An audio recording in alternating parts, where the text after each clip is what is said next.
Hello everyone, welcome to Unacademy class 11th and 12th Commerce. So last class में हमने क्या किया था एक बार हम वो बात कर लेते हैं और उसके बाद हम आज की क्लास स्टार्ट करेंगे। सो लास्ट क्लास में हमने टेलर्स के प्रिंसिपल को स्टार्ट किया था। एफडब्ल्यू टेलर की जो प्रिंसिपल्स हैं उनको पढ़ना हमने स्टार्ट किया था और हमने दो प्रिंसिपल्स को ऑलरेडी पढ़ लिया है। ठीक है, कौन कौन से दो प्रिंसिपल्स थे? सबसे पहला था science not rule of thumb और दूसरा हमारे पास प्रिंसिपल था हार्मनी नॉट डिस्कॉर्ड। ठीक है, सो इसके आगे के जो प्रिंसिपल्स हैं, दो बचे हुए जो प्रिंसिपल्स हैं, आज हम वो पढ़ेंगे। इसी के साथ साथ जो टेलर ने जो टेक्निक्स दी हैं साइंटिफिक मैनेजमेंट की, वो हम स्टडी करेंगे। अब देखिए, टेक्निक्स और प्रिंसिपल्स के बीच में बेसिक डिफरेंस मैं ऑलरेडी क्लियर कर चुका हूँ, लेकिन फिर भी मैं एक बार तुम्हें बता दूंगा। लेकिन क्लास स्टार्ट करने से पहले मेरा एक छोटा सा introduction for those who don't know me. So मेरा नाम है Gaurav Yadav and I did my BCom honors from SRCC Delhi University. Then I did my MCom from Delhi University itself. I'm UGC NET qualified. I have 5+ years of teaching experience in both online as well as offline modes, and I scored 95% marks in class 12 CBSE boards examinations. Alright, इसके बाद मैं आपको बता देता हूँ एक बहुत ही important चीज, वो है अनअकैडमी का सब्सक्रिप्शन। अनअकैडमी का ऐप आप डाउनलोड कर सकते हैं। कहाँ से? या तो प्ले स्टोर से या फिर ऐप स्टोर से, जो भी आप डिवाइस यूज करते हैं उसके अकॉर्डिंगली आप ऐप डाउनलोड कर सकते हैं। वहां पर हमारी स्पेशल क्लास भी होती हैं। बिजनेस स्टडीज की जो क्लास होती है उसका एक फिक्स शेड्यूल है, that is Monday, Wednesday, Friday 5 PM। Monday, Wednesday, Friday 5 PM हम वहां पे मिलते हैं। इसके अलावा जो ये कमिंग संडे है, that is 13th of September। 13th of September जो कमिंग संडे है, या फिर मैं कहूँ कल की जो डेट है, उसमें हमारा एक क्विज होने वाला है एट 11:15 AM, चैप्टर 1 से रिलेटेड। जो हमने चैप्टर 1 में पढ़ा था, nature and significance of management, उससे रिलेटेड एक बहुत ही अच्छा सा, एक बहुत ही इंटरेस्टिंग सा हमारा क्विज होगा, जिसमें आप अपनी प्रोग्रेस को जज कर सकते हैं कि भाई हमने कितना पढ़ा है, हमें कितना याद है, या फिर हमने कितनी चीजें सीखी हैं। तो क्विज में सभी का इंतजार रहेगा and you all are most welcome to that quiz. So 13 September, log the date, 11:15 AM. See you guys, see you there everyone. इसके बाद मैं अगर सब्सक्रिप्शन की बात करूं तो you can purchase the subscription for 6 months और 12 months। 6 months के सब्सक्रिप्शन की कॉस्ट है 10,000 रुपीज और 12 months का जो सब्सक्रिप्शन है उसकी कॉस्ट है 15,000 रुपीज। लेकिन अगर आप मेरा कोड यूज करते हैं GA10, अगर आप मेरा कोड यूज करते हैं GA10, तो you will get a discount of 10%। That means कि 15,000 वाला कोर्स आपको सिर्फ 13,500 में मिलेगा। दैट मीन्स इंस्टेंट 1,500 का आपको डिस्काउंट मिल गया। और अगर आप 6 months का परचेज करते तो उस केस में आपको 1,000 रुपीज का इंस्टेंट डिस्काउंट मिलेगा। और इसके अंदर हम बहुत सारी चीजें इंक्लूड करेंगे, बहुत सारी, कि आपको अनअकैडमी प्लेटफॉर्म पे जो भी चीजें मिलेंगी ना, आप इस एक सब्सक्रिप्शन से सभी को एक्सेस कर सकते हैं। चाहे वो हमारी लाइव क्लासेस हैं, चाहे वो हमारे टेस्ट हैं, चाहे वो हमारी क्विजेज हैं, या फिर आप जितने भी एजुकेटर से पढ़ना चाहते हैं सभी से आप पढ़ सकते हैं। ये एजुकेटर बेसिस पे हमारा सब्सक्रिप्शन नहीं है। जो सब्सक्रिप्शन है वो है ड्यूरेशन बेसिस पे। आप 6 months का परचेज करिए और 6 months के लिए आप चाहे 24 घंटे पढ़िए, हु कैर्स। ठीक है, सो ये आपको ध्यान रखना है कि भाई 6 months का और 12 months का सब्सक्रिप्शन आप परचेज कर सकते हैं। और मेरा कोड जरूर याद रखना, GA10। ठीक है, बहुत अमेजिंग अमेजिंग सी क्लासेस हमारी वहां पे स्टार्ट होने वाली है, तो इसीलिए go and grab this subscription. इसके बाद हम स्टार्ट करते हैं। सो सबसे पहले मैं तुम्हें ये बता देता हूँ कि भाई प्रिंसिपल्स और टेक्निक्स की जब हम बात करते हैं तो इसमें मेजर डिफरेंस क्या होता है। तो बहुत सिंपल सी बात तो ये है कि भाई जब हम बात करते हैं प्रिंसिपल्स की, तो प्रिंसिपल्स आर बेसिक गाइडलाइंस। ठीक है, ये गाइडलाइंस की तरह होती हैं कि हमें क्या करना चाहिए, क्या नहीं करना चाहिए। ठीक है, इस तरह की चीजें होती हैं। लेकिन जब हम बात करते हैं टेक्निक्स की, जब हम साइंटिफिक टेक्निक्स की बात करेंगे, अभी दो प्रिंसिपल्स के बाद हम वो बात करेंगे। सो जब हम टेक्निक्स की बात करेंगे तो टेक्निक्स में बहुत सिंपल सा होता है कि आपको एक्चुअल में जो आपका वर्क एनवायरनमेंट है, जो आपकी फैक्ट्री है, उसमें आपको एग्जैक्टली क्या काम करना है। ठीक है, जब प्रिंसिपल्स जो होते हैं वो एक जनरल गाइडलाइंस प्रोवाइड करते हैं जो हमें अपने अकॉर्डिंगली चेंज करनी होती है। लेकिन टेक्निक एक एग्जैक्ट वे आपको बताती है कि अगर आप ऐसा करेंगे तो आपको बेनिफिट्स जरूर मिलेंगे। तो this is the basic difference between techniques and principles. Alright, so अभी हम पढ़ रहे हैं प्रिंसिपल। सो लास्ट क्लास में हमने दो प्रिंसिपल पढ़े थे एफडब्ल्यू टेलर के. First principle was science not rule of thumb and second was harmony not Discord. So science not rule of thumb के अंदर हमने ये बात की थी कि भाई हम हमेशा ये कोशिश करते हैं, या फिर टेलर ने हमें ये बोला कि एक काम को करने का एक बेस्ट तरीका होता है. ठीक है, वैसे तो आप हजारों तरीके से कोई एक काम कर सकते हैं, लेकिन किसी एक पर्टिकुलर टास्क को करने का एक बेस्ट मेथड होता है. और अगर आप उस बेस्ट मेथड को अगर फाइंड आउट कर लेते हो ना, तो उस केस में आपका जो ऑर्गेनाइजेशन है उसको सक्सेस होने से कोई नहीं रोक सकता है. आप हमेशा प्रॉफिट अर्न करेंगे ही करेंगे. तो ये जो मेथड है ये हम डिराइव करते हैं, और ये डिराइव करके हमने दिया है, टेलर ने हमें ऑलरेडी ये डिराइव करके दिया है. ऐसा नहीं कि हमें ये डिराइव करना है अभी. अगर आपको लगता है कि this is not suitable for our organization, तो आप वो डिराइव कर सकते हो, you are free to do that. लेकिन टेलर ने कुछ टेक्निक्स बताई है जो हम आज पढ़ेंगे.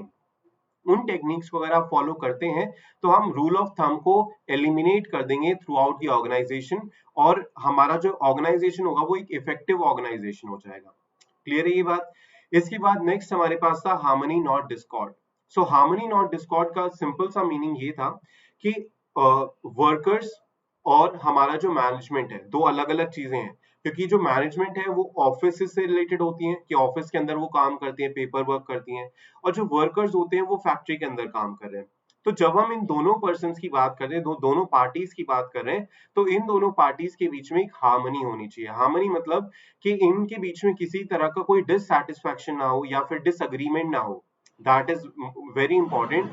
क्योंकि अगर सब इन दोनों को ये लगेगा कि भाई हमारे हम मतलब जो भी इस ऑर्गेनाइजेशन में अच्छा हो रहा है वो हमारी वजह से हो रहा है, दूसरा जो पर्सन है वो यूजलेस है, तो उस केस में पूरी ऑर्गेनाइजेशन सफर करेगी. ठीक है. सो उसी का एक एक्सटेंशन है, मतलब उसी को थोड़ा सा और एक्सप्लेन्ड वे में टेलर ने बता दिया है कि एक और हम उसको प्रिंसिपल का नाम दे देते हैं कॉपरेशन नॉट इंडिविजुअलिज्म. ठीक है, सुनने में भी लग रहा है कि भाई हार्मनी नॉट डिस्कॉर्ड में भी हमने वही चीजें की थी, और कॉपरेशन नॉट इंडिविजुअलिज्म में भी हम वही चीज कर रहे हैं. लेकिन जब हम बात करते हैं हार्मनी नॉट डिस्कॉर्ड की, तो हम सभी वर्कर्स की, सभी मैनेजर्स की एज अ ग्रुप बात करते हैं कि ग्रुप ऑफ मैनेजर्स को ग्रुप ऑफ वर्कर्स के साथ कॉपरेट करना है.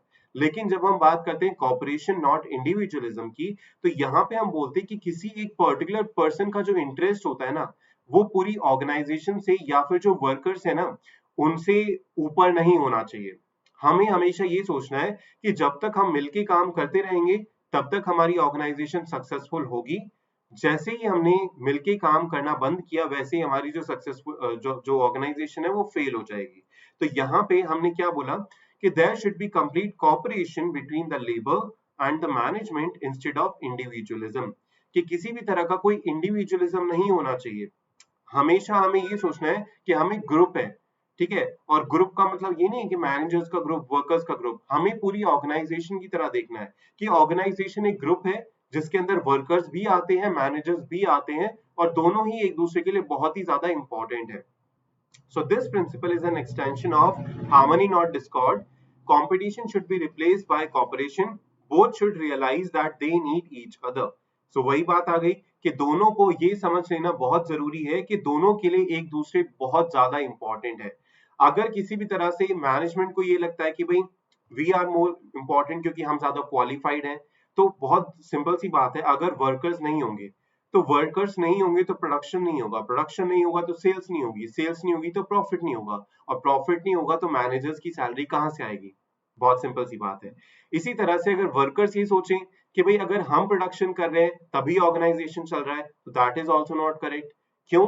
क्योंकि देखो एक ऑर्गेनाइजेशन में वर्कर्स बेशक प्रोड्यूस कर रहे हैं, लेकिन उसको जो सेल करने का काम है, उसकी जो मार्केटिंग करने का काम है, फाइनेंस को अरेंज करने का काम है, ये कौन कर रहा है? अगर फाइनेंस नहीं होगा तो वर्कर्स क्या प्रोड्यूस करेंगे? वो कुछ नहीं प्रोड्यूस कर पाएंगे. तो इसीलिए हम ये बोलते हैं कि दोनों को ये समझना होगा कि दोनों ही एक ऑर्गेनाइजेशन का पार्ट है, दोनों ही ऑर्गेनाइजेशन के लिए इंपॉर्टेंट है. अगर किसी भी तरह से वो ये सोचते कि हम ज्यादा इंपॉर्टेंट है और दूसरी पार्टी जो है वो कम इंपॉर्टेंट है, तो उस केस में ऑर्गेनाइजेशन का लॉस होने वाला है. सो इसके लिए हमने क्या बोला है कि for this management should not close its ear to any constructive suggestion made by the employees. कि जो एम्प्लॉइज होते हैं वो किसी भी तरह का अगर कोई सजेशन देना चाहते हैं, कोई किसी भी तरह का वो इनिशिएटिव लेना चाहते हैं, तो मैनेजमेंट को उसके बारे में सुनना चाहिए, उसको इग्नोर नहीं करना है. So they should be rewarded for their suggestions which result in substantial reduction in costs. They should be part of management, and if any important decisions are taken, workers should be taken into confidence. कि अगर हमें कोई important decision लेना है तो हमें workers की भी सलाह लेनी चाहिए कि भाई हम सोच रहे हैं कि अपना product को थोड़ा सा change करें या फिर थोड़ा सा diversify करें या फिर हम कोई एक और प्रोडक्ट लेके आए। तो ये सारी जो चीजें होती है ना, इनसे रिलेटेड अगर मैनेजमेंट वर्कर से थोड़ा सा सलाह मशवरा अगर कर लेगी ना, तो वर्कर जो होंगे ना उनके मन में भी एक अच्छी अच्छी सी वो हो जाएगी भाई कि हम भी इस ऑर्गेनाइजेशन का एक पार्ट है। We are not just workers who are just doing their works endlessly. हम भी एक ऑर्गेनाइजेशन का पार्ट है और हम भी यहाँ पे इंपॉर्टेंट है। ठीक है, सो ये होगा। इसके बाद यहाँ पे इन्होंने बोला कि भाई इसी तरह से जो वर्कर्स है ना, उनको कोई ऐसा काम नहीं करना है जिससे मैनेजमेंट को नुकसान हो या फिर ऑर्गेनाइजेशन को नुकसान हो, जैसे कि भाई स्ट्राइक कर देना या फिर किसी भी तरह से काम कम करना। ये सारे काम अगर हम वो करेंगे या फिर वो कोई ऐसी डिमांड क्रिएट करेंगे जो बहुत ही अनरियलिस्टिक है, तो इस तरह से भी मैनेजमेंट काम नहीं कर पाएगा। सो यहाँ पे हमने क्या बोला कि at the same time workers should desist from going on strike and making unreasonable demands to the management. In fact, when there will be open communication system and goodwill, there will be no need for even a trade union. क्योंकि trade union का जो establishment हुआ था या फिर trade union का जो concept आया था ना, वो आया था, हम मान सकते हैं कि मिड 20th सेंचुरी में। ठीक है, 1900 से 1950 तक इस पीरियड में ट्रेड यूनियन का कंसेप्ट आया था। और क्यों आया था? क्योंकि उस टाइम पे जो मैनेजमेंट था ना, वो मैनेजमेंट इस तरह से उनको डील करता था, जैसे मैं हमेशा तुम्हें बताता हूँ कि भाई पुरानी मूवीज अगर तुमने कोई देखी होंगी ना, तो उसमें तुम्हें ये बहुत ही ज्यादा क्लियर हो गया होगा कि किस तरह से वर्कर्स को ट्रीट किया जाता था। उनको बिल्कुल इनह्यूमन बिहेवियर उनके साथ किया जाता था कि आपके साथ चाहे कुछ भी हो रहा है, हमें कोई मतलब नहीं है, हमें सिर्फ मतलब है प्रोडक्शन से। ठीक है, जैसे आपने बहुत सारी मूवीज देखी होंगी जिनमें वर्कर्स के ऊपर कोई मशीन गिर जाती है, कोई एक्सीडेंट हो जाता है, उनका उनका पूरा हार्ट डैमेज हो जाता है, लेकिन स्टिल जो मैनेजमेंट होती है वो क्या करती है कि भाई हमें कोई मतलब नहीं है, हम कोई दूसरा वर्कर लेके आएंगे और काम करेंगे। तो इसी वजह से ट्रेड यूनियन का इमरजेंस हुआ, ताकि जो यूनियंस हैं, जो वर्कर्स है ना, उनके खिलाफ जो भी एक तरह से जो गलत प्रैक्टिसेस मैनेजमेंट फॉलो कर रहा था उसको करेक्ट करने के लिए। लेकिन अगर मैनेजमेंट और वर्कर्स दोनों एक दूसरे के लिए ये सोचे कि भाई हम दोनों एक दूसरे के लिए इंपॉर्टेंट है, तो फिर हमें ट्रेड यूनियन की कोई जरूरत ही नहीं होगी, क्योंकि ना कोई कॉन्फ्लिक्ट होगा और ना ट्रेड यूनियन की जरूरत पड़ेगी। तो यहाँ पे ही होता है। So according to Taylor, there should be an almost equal division of work and responsibility between workers and management. All the day long, the management should work alongside by side with the workers, helping, encouraging and smoothing the way for them. So बहुत simple सी बात है। So harmony not discord का ही ये थोड़ा सा extension है, जिसको हम बोलते हैं cooperation not individualism। क्लियर है ये? तो इंडिविजुअलिज्म मतलब कि भाई हमें अपने बारे में नहीं सोचना है, पूरी ऑर्गेनाइजेशन एज अ होल के बारे में सोचना है, दैट्स इट। ठीक है, नेक्स्ट हमारे पास प्रिंसिपल आता है development of each and every person to his greatest to his और हर ग्रेटेस्ट एफिशिएंसी और प्रॉस्पेरिटी। नाउ देखो, जब भी हम किसी वर्कर को या फिर किसी भी पर्सन को अपनी ऑर्गेनाइजेशन के अंदर लेके आते हैं, तो उनका एक स्पेसिफिक गोल होता है। उनका एक स्पेसिफिक गोल होता है कि हम अपनी लाइफ के साथ ये अचीव करना चाहते हैं या फिर हम इस तरह से काम करना चाहते हैं कि हम इस लेवल पे पहुंच जाए। तो एफ.डब्ल्यू. टेलर ने बहुत सिंपल सी बात बोली कि भाई जो मैनेजमेंट है ना, उनको वर्कर्स के साथ इस तरह से काम करना है कि भाई अगर उनके अंदर किसी तरह की कमी है, तो उनको डिसग्रेस करने की बजाय, उनको उनकी बेइज्जती करने की बजाय उनको ट्रेनिंग प्रोवाइड करो। ठीक है, उनको अगर आप ट्रेनिंग प्रोवाइड करोगे ना, तो उनके मन में ये चीज आएगी कि भाई हमें मैनेजमेंट ने ट्रेनिंग प्रोवाइड की, which will obviously B free of cost.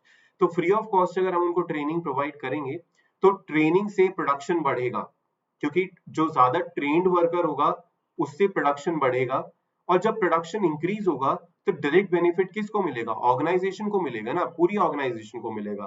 तो इसीलिए हम बोलते हैं कि हर एक पर्सन के अकॉर्डिंग जो भी उसकी एफिशिएंसी है और जो वो चाहता है, जो उसकी नीड्स है, जो उसकी रिक्वायरमेंट्स है, उसके अकॉर्डिंग हमें जो भी ट्रेनिंग वगैरह है ना, वो सब उसको करना है, उसका डेवलपमेंट करना है basically.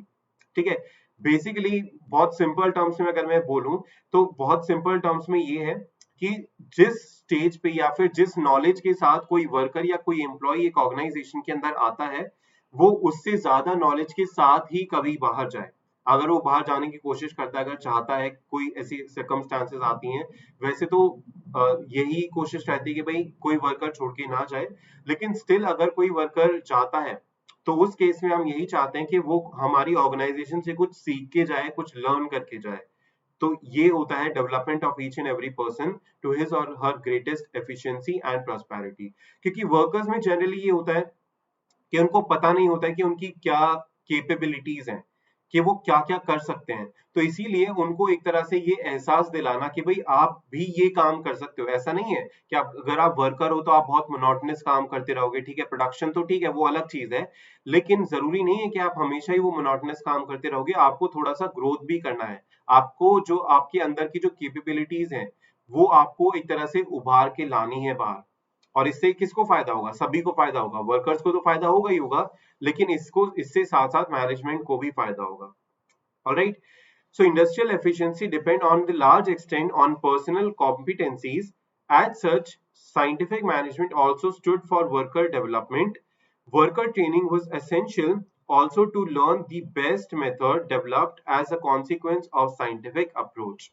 Alright, the Taylor was of view that the concern for efficiency could be built in right form right from the process of employ selection, कि जैसे ही हम उसका सिलेक्शन करते हैं, किसी भी एम्प्लॉय का सिलेक्शन करते हैं ना, वैसे ही उसकी एफिशिएंसी को बिल्ड करने की कोशिश हमें करनी पड़ेगी, या फिर हमें वहीं से स्टार्ट कर देनी चाहिए। ऐसा नहीं है कि हम पहले देखेंगे कि भाई ये क्या कर सकता है और उसके बाद हम करें। नहीं, जो भी हमने उसको सिलेक्शन किया है, जिस पॉइंट ऑफ टाइम पे हमें पता चल गया कि he is going to work with our organization, उसी पॉइंट पे हमें ये डिसाइड कर लेना है कि भाई हम अब क्या करेंगे। अब हम तुम्हारे अकॉर्डिंग, मतलब जो भी काम है ना वो इस तरह से करेंगे ताकि तुम ग्रेटेस्ट अपना जो भी तुम्हारी कैपेबिलिटीज है वो बहुत उभर के बाहर आए।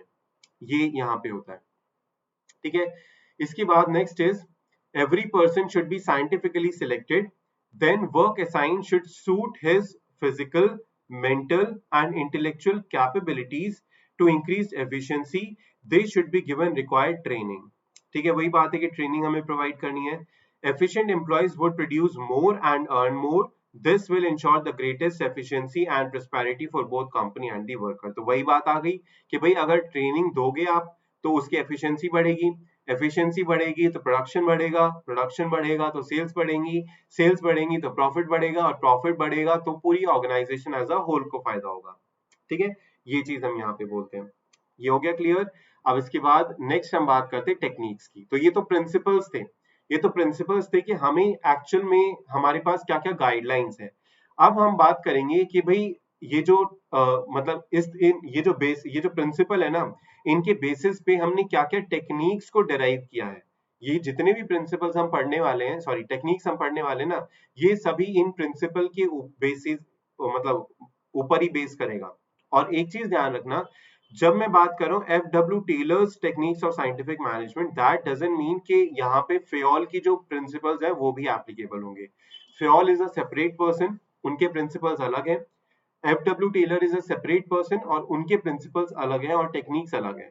तो टेलर की जो टेक्निक्स है ना, वो टेलर के प्रिंसिपल से मैच करेंगे, वो फेयोल के प्रिंसिपल से मैच नहीं करेंगे। और ये आपको अभी फर्स्ट पॉइंट में ही समझ में आ जाएगा। ठीक है, फर्स्ट पॉइंट में ही समझ में आ जाएगा कि क्यों मैच नहीं करती हैं। सो सबसे पहला जो चीज है वो है फंक्शनल फॉर्मैनशिप। सो फॉर्मैनशिप जो वर्ड है वो आया है फॉरमैन से, फॉरमैन। सो फॉरमैन जो होता है, ये हमने फर्स्ट चैप्टर के अंदर भी पढ़ा था कि फॉरमैन कौन होता है। फॉरमैन होता है जो एक तरह से ऑपरेशनल लेवल का मैनेजर होता है। ठीक है, ऑपरेशनल लेवल का क्या होता है? मैनेजर होता है। ऑपरेशनल लेवल पे जो हम लोअर लेवल की बात करते हैं ना कि भाई top level, lower, middle level, then lower level, तो लोअर लेवल पे जो मैनेजर होता है उसको हम फोरमैन बोलते हैं, या सुपरवाइजर बोलते हैं, या फिर सुपरिंटेंडेंट बोलते हैं। मतलब इस तरह के कुछ नाम होते हैं, लेकिन फॉरमैन उनमें से एक नाम है। तो फंक्शनल फॉरमैनशिप का बेसिक जो मतलब है वो ये है कि हम फंक्शंस के हिसाब से जो ये फॉरमैन्स है ना, इनका डिवीजन कर दें। जो फंक्शंस हैं, जो डिफरेंट डिफरेंट फंक्शंस एक फैक्ट्री के अंदर हम परफॉर्म करते हैं ना, उसके बेसिस पे हम क्या करें, फॉरमैन्स को अलग अलग कर दें। और एक जो वर्कर होगा ये इन सभी फॉरमैन से अलग अलग इंस्ट्रक्शन रिसीव करेगा, अलग अलग ऑर्डर रिसीव करेगा और फिर वो उसको अप्लाई करेगा इन डूइंग हिज वर्क। ठीक है, अब हम बहुत सिंपली इसकी बात कर लेते हैं कि यहाँ पे हमने इसको डिवाइड, सबसे पहला जो बेसिस ऑफ डिवीजन किया है वो किया है प्लानिंग और एग्जीक्यूशन फंक्शन पे। क्योंकि जब हम बात करते हैं फैक्ट्री की तो हमें पहले प्लान करना पड़ता है कि हम क्या करेंगे, किस चीज का प्रोडक्शन करेंगे, कैसे प्रोडक्शन करेंगे। सो ये सब चीजें होती हैं जो हम प्लानिंग के अंदर इंक्लूड करते हैं। दूसरा होता है एग्जीक्यूशन। एग्जीक्यूशन का मतलब होता है actually implementing that particular plan, कि जो हमने प्लान किया था उसको इम्प्लीमेंट करना, कि कैसे हम इस काम को करने वाले हैं। So that is basically execution. ठीक है, तो इसीलिए हमने बोला कि यहाँ पे हमने इसको दो पार्ट के अंदर डिवाइड करते हैं। सो यहाँ पे क्या बोला कि Taylor advocated separation of planning and execution functions. This concept was extended to the lowest level of the shop floor. Lowest level मतलब ऑपरेशनल लेवल के मतलब वहां पे ये मतलब एप्लीकेबल होता है। It was known as functional foremanship. ठीक है, फंक्शनल फॉर्मैनशिप के नाम से हम इसको जानते हैं। अब इसके अकॉर्डिंग हमने क्या किया कि जो फैक्ट्री मैनेजर्स हैं, जो फैक्ट्री मैनेजर्स हैं उनको हमने दो पार्ट के अंदर डिवाइड किया। एक प्लानिंग इंचार्ज और एक production incharge. Production incharge basically execution वाला फंक्शन जो परफॉर्म करेगा। प्लानिंग इंचार्ज जो होगा वो प्लान करेगा चीजों को। ठीक है, वो प्लान करेंगे चीजों को। और जो प्रोडक्शन इंचार्जेस होंगे वो ये देखेंगे कि भाई प्रोडक्शन किस तरह से होगा, कैसे प्रोडक्शन होगा। ठीक है, ये सब काम होगा प्रोडक्शन इंचार्ज का। तो सबसे पहले हम देख लेते हैं प्लानिंग इंचार्ज के अंदर हम कौन कौन से मैनेजर्स को, कौन कौन से फॉरमैन को इंक्लूड करते हैं। सो प्लानिंग इंचार्ज के अंदर हम सबसे पहले इंक्लूड करते हैं, बेसिकली चार होते हैं यहाँ पे। ठीक है, चार पर्सन या चार मैनेजर्स हम बोल सकते हैं कि चार अलग अलग फॉरमैन होते हैं जिनका अलग अलग फंक्शन होता है। ठीक है, जिनका अलग अलग फंक्शन होता है, जिसमें सबसे पहला जो होता है वो होता है instruction card clerk. Instruction card clerk. So instruction card clerk, देखो नाम से ही समझ में आ रहा है, instruction card clerk that means कि जो वर्कर्स को एक तरह से इंस्ट्रक्शन प्रोवाइड करेगा कि भाई आपको आज क्या करना है। या फिर अगर हमारे पास हम एक पीरियड की बात करें तो इस पीरियड के अंदर हमें कितना प्रोडक्शन करना है, किस तरह से काम करना है, तो वो सारा जो काम है वो किसका होगा, वो होगा इंस्ट्रक्शन कार्ड क्लर्क का। इसके बाद नेक्स्ट हमारे पास आता है टाइम एंड कॉस्ट क्लर्क। ठीक है, time and cost clerk. So time and cost clerk, इसका भी नाम से ही पता चल रहा है कि सबसे इंपॉर्टेंट तो भाई कि एक प्रोडक्शन प्रोसेस अगर है, कि अगर हम किसी चीज का प्रोडक्शन कर रहे हैं तो उस काम को करने के लिए एक हमारे पास स्टैंडर्ड टाइम होना चाहिए। कि अगर हम एक यूनिट बना रहे हैं तो एक यूनिट बनाने के लिए हमें 20 मिनट से ज्यादा नहीं लगना चाहिए। और अगर 20 मिनट से ज्यादा लग रहा है तो फिर हम उसका रीजन फाइंड आउट करेंगे। मतलब जो ये टाइम क्लर्क है ये उसका रीजन फाइंड आउट करेगा कि भाई क्यों ऐसा हो रहा है। कि अगर मैंने ये डिसाइड किया था कि 20 मिनट्स में एक यूनिट का प्रोडक्शन होना चाहिए, तो ऐसा क्यों हो रहा है कि 20 मिनट से ज्यादा टाइम लग रहा है। तो ये होता है टाइम क्लर्क का काम। दूसरा इसी के साथ कॉस्ट क्लर्क। कॉस्ट क्लर्क जो होता है वो बेसिकली कॉस्ट शीट प्रिपेयर करता है। कि अगर हम कोई एक पर्टिकुलर यूनिट प्रोड्यूस कर रहे हैं या फिर नंबर ऑफ यूनिट्स प्रोड्यूस कर रहे हैं, तो उन यूनिट्स को उन यूनिट्स के प्रोडक्शन के लिए हमारी जो कॉस्ट है वो कितनी है, क्या हम उसको मिनिमाइज कर सकते हैं ये, या ये ऑलरेडी बहुत ही कम लेवल पे है। तो ये काम होता है कॉस्ट क्लर्क का। सो टाइम क्लर्क का काम होता है टाइम देखना, कि भाई एक स्टैंडर्ड टाइम बना देना कि इतने टाइम के अंदर आपको ये काम करना पड़ेगा। और फिर ये देखना कि एक्चुअल में वो काम हो रहा है उस टाइम पे या नहीं हो रहा है। कॉस्ट क्लर्क का काम होता है कॉस्ट के ऊपर ध्यान देना कि कितनी एक स्टैंडर्ड कॉस्ट होगी, उसके अकॉर्डिंग ये काम करता है। नेक्स्ट हमारा जो नेक्स्ट इंचार्ज होता है वो होता है route clerk. Route clerk. So root clerk का जो बेसिक काम होता है वो होता है रूट ऑफ प्रोडक्शन। देखो, जब भी हम कोई काम करते हैं ना उसका एक पर्टिकुलर प्रोसेस होता है कि स्टेप 1, स्टेप 2, स्टेप 3, स्टेप 4। अब जो वर्कर्स मान लो नए हैं या फिर उनको नहीं पता है इन सब चीजों के बारे में, तो उनको ये चीजें बताना कि भाई पहले हमें ये काम करना होता है, फिर उसके बाद सेकंड स्टेप ये आता है, फिर थर्ड स्टेप ये आता है। तो जो भी रूट होने वाला है ना प्रोडक्शन का, जो भी एक पाथ होने वाला है प्रोडक्शन का, वो स्पेसिफाई करने का काम करता है रूट क्लर्क। ठीक है, और फाइनली हमारे पास आता है डिसिप्लिनेरियन।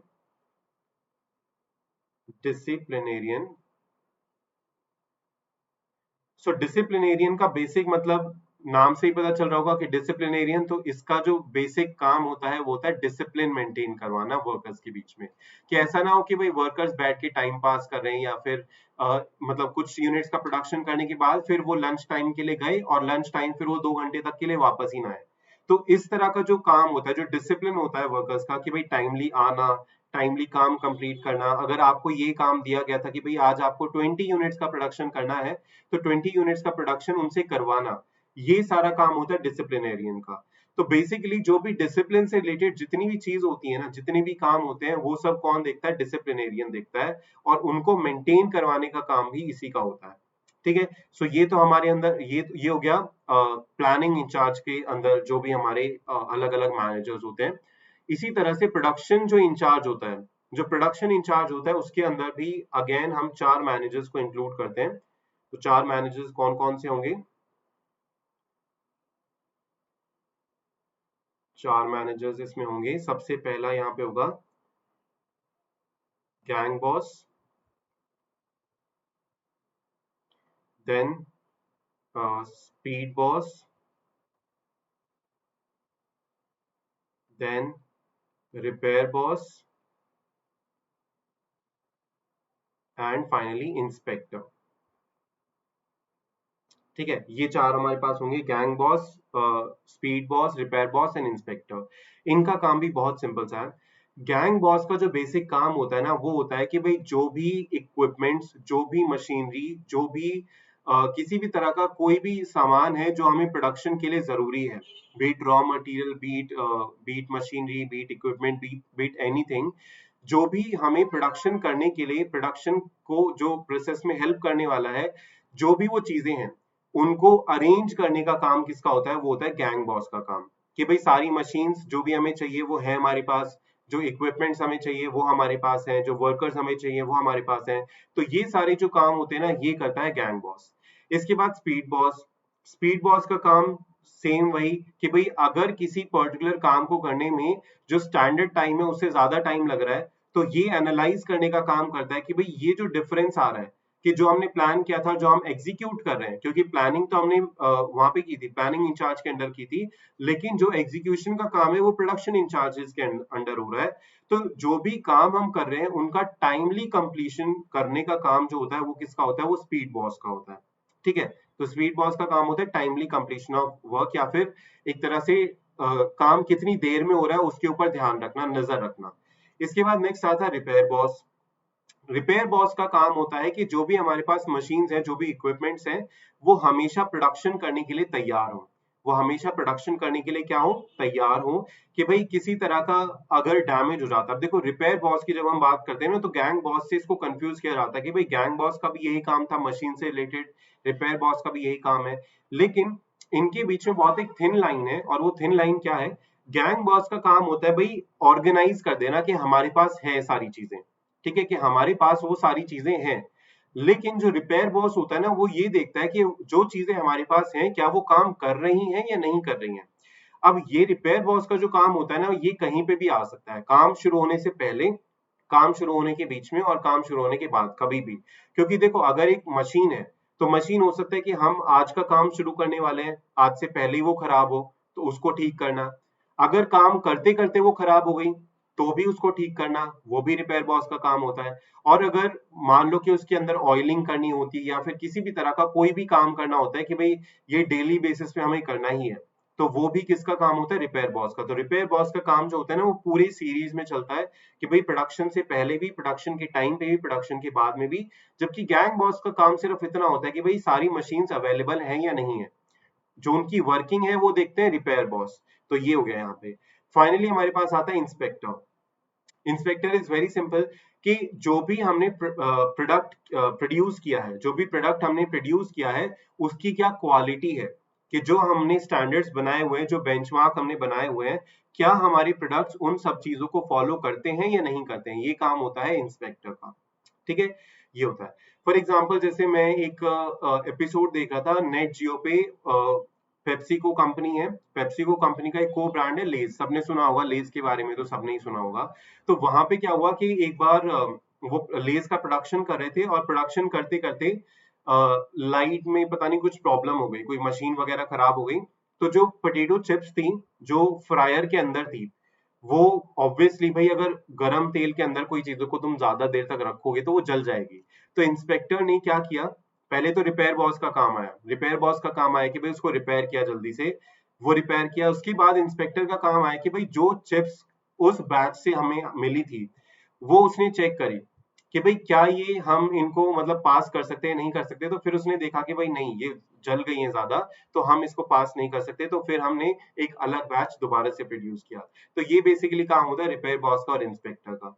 ठीक है, तो कभी अगर टाइम मिले नेट जियो पे मेगा फैक्ट्रीज करके एक शो आता है, वो देखना, उसमें बहुत सारी टेक्निक्स जो हम पढ़ने वाले हैं ना, ये फंक्शनल फॉर्मैनशिप से रिलेटेड या फिर बाकी की जो टेक्निक्स है, बहुत सारी टेक्निक्स के एग्जांपल तुम्हें वहां पे मिल जाएंगे। ठीक है, अगर टाइम मिले तो कभी यूट्यूब पे अगर अवेलेबल होगा तो उसको देखना जरूर, ज्यादा क्लियरिटी हो जाएगी।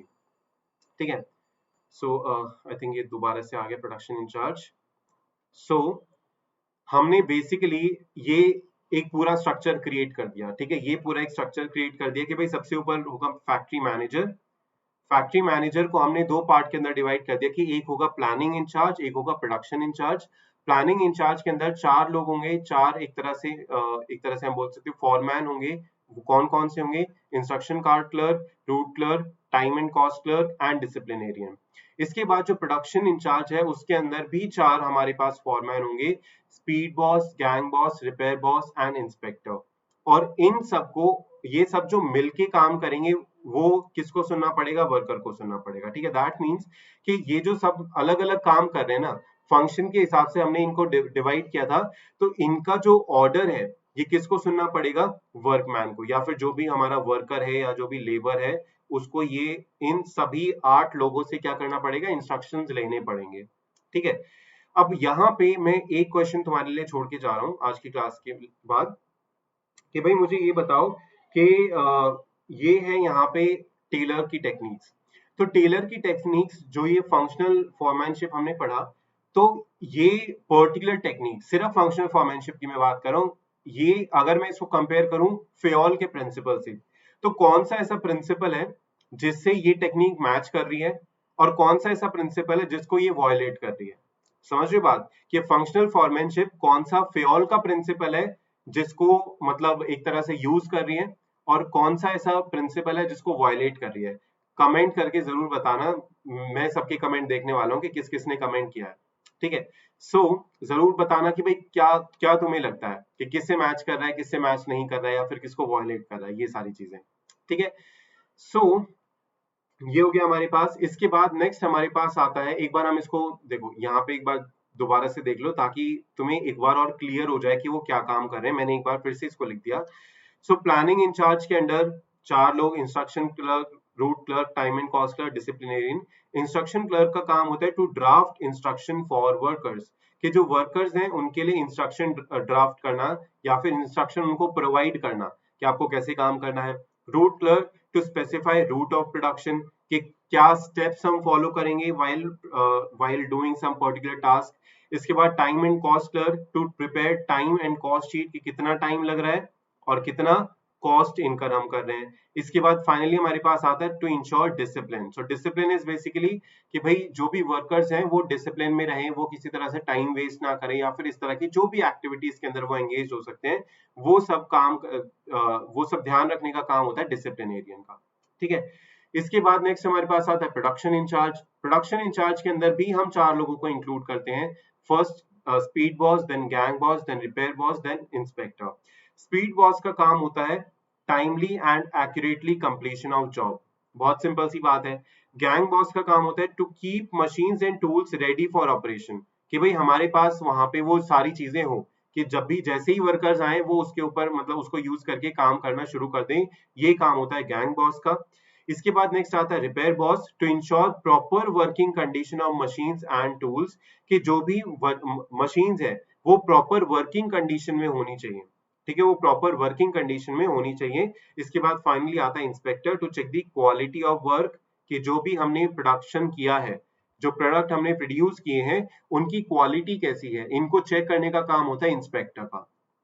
ऑलराइट, सो ये हमने बेसिकली आठ आठ चीजें पढ़ी आज। और ये बहुत इंपॉर्टेंट है। और एग्जाम में अगर ये फंक्शनल फॉर्मेनशिप का आता है ना, तो फंक्शनल फॉर्मेनशिप में इसी तरह से लिखना, ज्यादा इसको अगर पैराग्राफ्स वगैरह में लिखोगे तो उससे बेनिफिट नहीं होगा, इसको इसी तरह से लिखना, ठीक है। और ये जो डायग्राम हमने देखा था ना कि ऊपर फैक्ट्री मैनेजर और उसके बाद प्लानिंग इंचार्ज, फिर प्रोडक्शन इंचार्ज, फिर प्लानिंग इंचार्ज के अंदर चार कौन कौन से, time and cost clerk, instruction card clerk, then we had route clerk and we had disciplinarian. इसके बाद जब हम प्रोडक्शन इंचार्ज की बात करते हैं तो we have speed boss, gang boss, repair boss and inspector. तो यहाँ पे ये जो डायग्राम है और फिर उसको मिला देना ऐसे वर्कर से, जो मैंने पिक्चर तुम्हें दिखाई थी उसी तरह से तुम्हें ये करना है। सो ये बहुत इंपॉर्टेंट है। अगर फंक्शनल फॉर्मेनशिप में अगर तुम ये पिक्चर बना के आते हो ना, तो that will be very effective. और इन सबके जो काम है, इन सबके जो काम है वो इसी तरह से लिख देना, ठीक है। कि प्रोडक्शन इंचार्ज के अंदर चार लोग आते हैं, एक एक पॉइंट करके उनके सारे पॉइंट लिखोगे तो फुल मार्क्स मिलेंगे। और जनरली फंक्शनल फॉर्मेनशिप का जो क्वेश्चन है एग्जाम में पूछा जाता है 3 या 4 मार्क्स में, तो बहुत इंपॉर्टेंट क्वेश्चन है, ध्यान रखना इस चीज को, ठीक है। सो आई थिंक आज के लिए हम इतना ही करते हैं। स्टैंडर्डाइजेशन एंड सिंप्लीफिकेशन हम नेक्स्ट क्लास में करेंगे। स्टैंडर्डाइजेशन एंड सिंप्लीफिकेशन हम नेक्स्ट क्लास में कर लेंगे। सिंपल सिंपल से टॉपिक है, वैसे ज्यादा लेंदी नहीं है, लेकिन आई थिंक आज के लिए बहुत ज्यादा थोड़े बड़े बड़े टॉपिक्स हो गए। फंक्शनल फॉर्मेनशिप हो गया, then we had cooperation not individualism and development of each and every personal to his और her greatest efficiency and prosperity. ये हमने प्रिंसिपल आज की क्लास में पढ़े।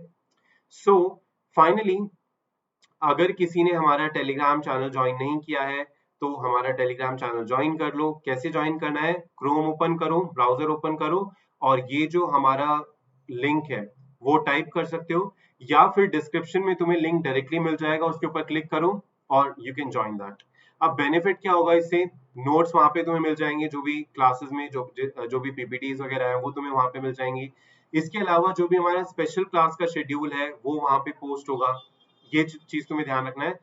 नेक्स्ट इंपॉर्टेंट चीज मैं अगेन तुम्हें रिमाइंड करा दूं कि कल है September 13 दैट इज संडे, और संडे को हम मिल रहे हैं कितने बजे, 11:15 AM। 11:15 AM हम मिल रहे हैं ऑन अनअकैडमी लर्निंग ऐप। हमारी स्पेशल क्लास है जिसके अंदर हम करने वाले क्विज, ठीक है, जिसके अंदर हम क्या करने वाले हैं, क्विज करने वाले हैं चैप्टर नंबर 1 से रिलेटेड। और साथ में ही एक डाउट क्लियरिंग सेशन भी होगा कि अगर किसी को फर्स्ट चैप्टर में किसी भी तरह का डाउट है, कोई पॉइंट, कोई सेंटेंस, कोई पर्टिकुलर वर्ड समझ में नहीं आ रहा है, you can ask it there, ठीक है। So see you everyone, see you all there. I hope सबको ये क्लियर हो गया होगा, लेकिन अगर किसी को कोई डाउट होता है तो कमेंट बॉक्स में जरूर मेंशन कर देना उस डाउट को, will surely take up that doubt. All right. So thank you so much for joining in, everyone. Have a really nice day. Thank you.